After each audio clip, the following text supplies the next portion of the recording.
Friends, இப்போ நம்ம என்ன பார்க்க போகிறோம்னு பார்த்தீங்கன்னா, ஒன் பாட் கத்திரிக்காய் ரெசிபி தான். அதுக்கு ஒரு கடாயை எடுத்துக்கோங்க. நல்லா சூடானதும் 1 1/2 ஸ்பூன் கடலைப்பருப்பு, 1 1/2 ஸ்பூன் உருட்டு உளுந்து போட்டு நல்லா வதக்கிக்கோங்க.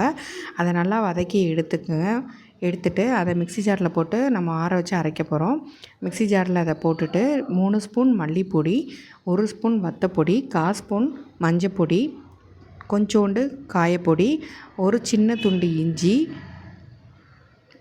அப்புறம் 4 வெள்ளைப்பூடு, அதுக்கப்புறம் அரசில் தேங்காய் இவ்வளவும் போட்டு தண்ணி இல்லாமல் அரைச்சி எடுத்துக்கோங்க. எலுமிச்சப்பழ அளவு புளியை நல்லா கரைச்சி கட்டியாக எடுத்து வச்சுக்கோங்க. கத்திரிக்காயை வெட்டி கழுவி வச்சுக்கோங்க. ஓகேவா? இப்போ நம்ம அடுத்தது ரெடி பண்ணலாம். ஒரு பாட்டில் திருப்பி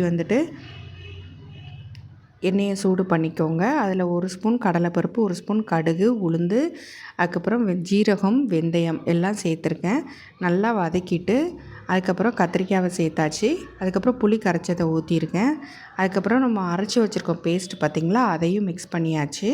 அப்புறம் ஒரு கொத்து கருவேப்பிலை, மல்லி இலை சேர்த்துருக்கேன். இது டேஸ்ட்டாக இருக்கும், அதனால் உப்பு சேர்த்துக்கோங்க. தேவையான அளவு கொஞ்சம் உப்பு சேர்த்துக்கோங்க. அப்புறம் நாட்டு சர்க்கரை இல்லை அப்படின்னா சுகர் சேர்த்துக்கோங்க. அவ்வளோதான். நல்லா தம்மில் வச்சுக்கோங்க. தண்ணி விடக்கூடாது. அந்த புளி தண்ணியே தான் வேக வைக்கணும்.